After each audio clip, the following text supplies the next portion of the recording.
How's it going, all you mentees? Uncanny Omar here from Near Mint Condition, the home of collected editions.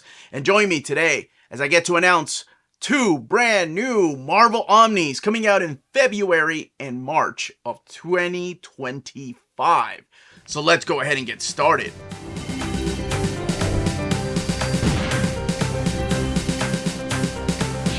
This video is sponsored by Marvel Comics, so thank you so much to David Gabriel and the fine folks at Marvel for sending us information on both of these Omnis. One coming out in February and the other one coming out in March of 2025. Before I go any further, a big thank you to all of you that have shared our video and already hit that like button because you just love announcement videos. I love making them, and I know a lot of you, despite of whether you want the book or not, love hearing them. And yeah, thank you all so much for that, and thank you for smashing the like button too. Goes a long way for us here on the channel. So we have two brand new Marvel Omnis, and yeah, I guess they are, both of these characters and teams have had Omnis in the past, but I want to talk about the one coming out in March first. So this particular omnibus is by a creator that has had a couple of other Omnis released by Marvel Comics, and this is his latest run, so it's also an event, if you will, towards the end of his run on this particular title. Okay, enough with the puzzling clues. I am talking about coming out in March of 2025, Avengers Forever by Jason Aaron Omnibus. Now, before I talk about when this takes place during Jason Aaron's run of Avengers, let's take a look at your standard edition cover. And a standard edition cover is drawn by the phenomenal Aaron Kuder, who's actually the artist on the book Avengers Forever. And speaking of book and Aaron Kuder, let's go ahead and talk about what is collected in this omnibus. So collected in here is Avengers Forever 1 through 15, Avengers Forever Infinity Comic 1 through 4, Avengers Assemble Alpha number 1, Avengers 63 to 66, and Avengers Assemble Omega number 1. And if you've been reading Avengers by Jason Aaron or getting the oversized hardcovers, this is the last part of his run. This is the tail end of his run, which I assume is a big event because Avengers Forever, which I'll explain what it is here in a little bit, crosses over into his Avengers run, and issue 66 being his last issue on the book, and then Avengers Assemble Omega being the last Avengers story he wrote before Jed MacKay took over the run.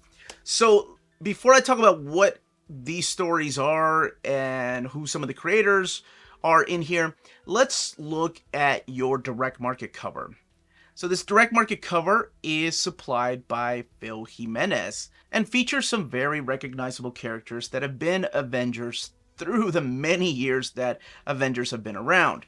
So in here you are going to find the work of course, Jason Aaron and Aaron Kuder, like I mentioned, Jim Toe doing some of the cover art, Brian Hitch, Javier Garon doing some of the stuff in here, and this, like I mentioned, is the tail end of this particular run. This is, it's a multiverse story that was set up during the pages of Jason Aaron's Avengers, and it introduces us to the Masters of Evil, but it's dimension hopping Masters of Evil. So I don't know if some of y'all have read Exiles or not. It's very much like their Weapon X that was going, jumping around from world to world. But this time around, the particular Masters of Evil are all led by Doom Supreme, and you have Kid Thanos in here, the Ghost Goblin, Black Skull, King Killmonger, there's one that I don't want to reveal who it is, and then Hound. Those are those particular characters jumping around trying to kill Avengers from different timelines. But there is a resistance that knows about these particular characters, and one of them is Robbie Reyes, of course, the Ghost Rider, which, like I said, happened in the pages of Jason Aaron's Avengers, that he got thrown into a different dimension, Deathlock, and then a couple of other surprises. And then all of it coming together with the Avengers of the 616 universe at the very end for that Avengers Assemble. Literally Avengers Assemble with, like, the BC Avengers, the Avengers that are multi-dimensional hopping Avengers, and then the Avengers from the 616. So that is the latest event omnibus, and of course the tail end of Jason Aaron's run. No word yet whether there will be an Avengers by Jason Aaron omnibus, but Who knows? I mean, we did have a, what was it, the Heroes Reborn Omnibus that takes place during Jason Aaron's run.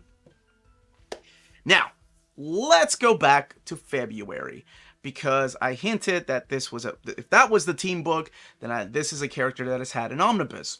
And when I got to announce this character's omnis, it was an amazing treat, because this character hadn't had an omnibus when the first movie came out. When the second movie came out, boy, that was a game changer, because we ended up getting the classic stuff, we ended up getting the Ta-Nehisi Coates era, and then we got the 2 Christopher Priest era books. So it is my absolute pleasure to get to announce the next Black Panther omnibus, Black Panther by Reginald Hudlin omnibus, coming out in February of 2025. Let's check out the standard edition cover. And this is the cover here that is supplied by the series artist, John Romita Jr. Now, he's not the only one that supplied the artwork for the book, and I'll talk a little bit about the creative teams here in a little bit. But before I do, let's go ahead and check out this big omnibus. This collects the entirety of Reggie Hudlin's run on Black Panther. So you have Black Panther 1 through 41, the 2005 series. This takes place right after the Christopher Priest Omnibus Volume 2, by the way. And X-Men 175 to 176, that's the crossover. Black Panther Annual Number 1, you're probably like, of course that's the crossover, why else would it be here?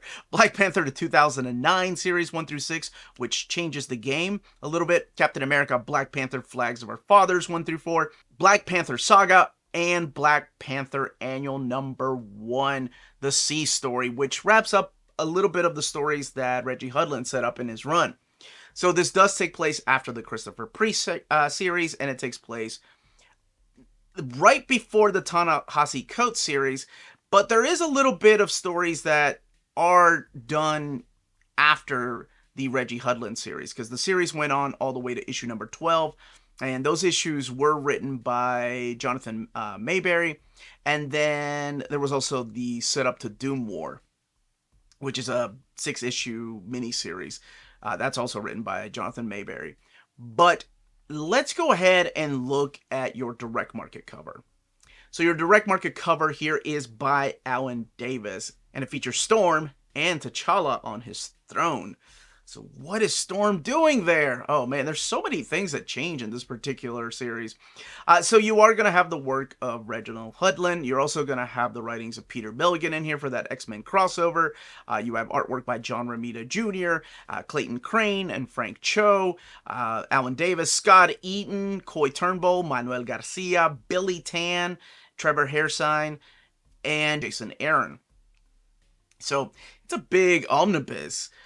These have previously been collected in a series of complete collections, but I believe all of those are out of print. Maybe volume 1 is still in print, because I know that one got a reprint, but now it is coming back in this particular omnibus. And yes, in here you're going to find a lot of status quo changes. And what is Storm doing there with T'Challa? This is also set during the time when there was a secret invasion. Black Panther ends up joining the Fantastic Four. You have the introduction of Shuri through here, and she plays a big part later on. If you watch the movies, you probably know a little bit about that. But you have the team-ups with Luke Cage in here, and Brother Voodoo, and Monica Rambeau. Oh, that's against the zombie army, if I'm not mistaken. But that is it. Oh, the team up. There's a team up between T'Challa's grandfather and Captain America. That's what that little mini series is. But that is the latest Black Panther omnibus. And yes, there is stuff that came afterwards that could be collected in a book, along with the era of Black Panther playing the role of Man Without Fear. You still have the classic era. We still need to wrap up that stuff with the Don McGregor stuff. But that is your latest announcements. Let me know in the comments down below what you think about the books, what you think about the content, which covers you're going to pick up, and what other Black Panther or Avengers omnibus you would love to see. Thank you everybody so much for watching. Smash that like button on the way out, and a big thank you to David Gabriel and the folks at Marvel for letting us announce the news. That's it everybody. Stay healthy and safe out there. Much love.